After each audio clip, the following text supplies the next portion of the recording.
mungkin kalau nak rezeki. Tapi tonyo letat kamu dengar rumah-rumah rehab dari Dewan. Semoga diperhatikan rumahnya. Kita enggak selama itu rumahnya yang nak. Jemong Tara News.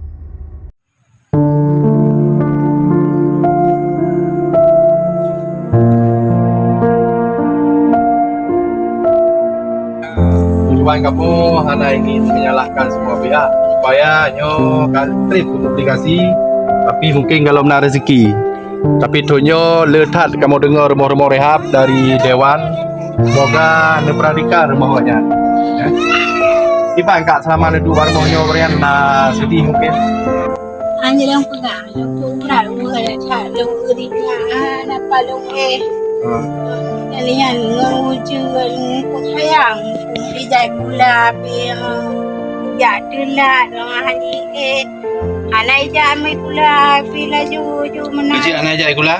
Anak tengah, Oh, anak tengah karena ujian. Karena ujian, hebat, sementara. Ya ujian sama lama ngah ke anak Tapi anak you. Nak bukan je buat perang ujian tu baru nyorok belanja thoro-ro kiban tip kehidupan tinya aduh ban he Han tip. nah tempat masuk hana beru Nah, tempat hana ber, tempat hana jajan naik pula, buat. di nyoke cara lun kamu hana ingin menyalahkan semua pihak. DPR uronyo dikucurkan rumah Aceh Utara cukup le. Tapi uronyo masyarakat sempat ane behind aja gula karena malam ini karena wate ujian itu ini karena wate ujian. Nyo nengi Pak Bupati karena program drone adalah memberantas kemiskinan. Ya, uronyo punya lepegah. Kamu saya mengharapkan realisasi harapan dari kamu ke Ormas Sementara Aceh Utara.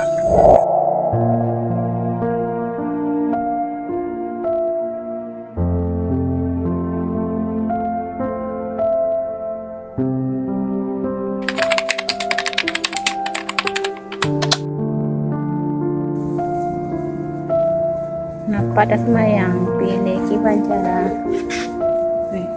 Nyo lagi yang buat kasau belut nang kelam. Gaji buat lagi yang belut. Kena halu. Anjir dah semayang bila dari yang. Tamai saya, tamai kami yung. Tadi gua ada pok ulai. Ada pok ulai tamai. Sabonyan, pilih.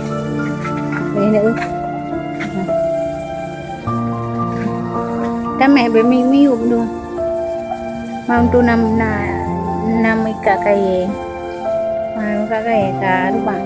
Hana apa mu pilih. Pak hampa semayang pilih dari rumah.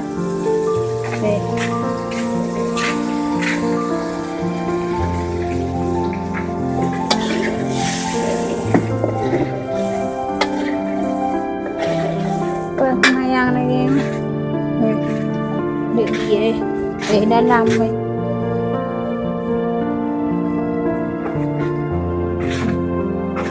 hujan rezeki apa lain hana peng sewa rumah hana peng sewa tengok hana sabah ada ramai habis kabeh depok-pok dah ngaulai. Supaya ada rezeki semayang aja le.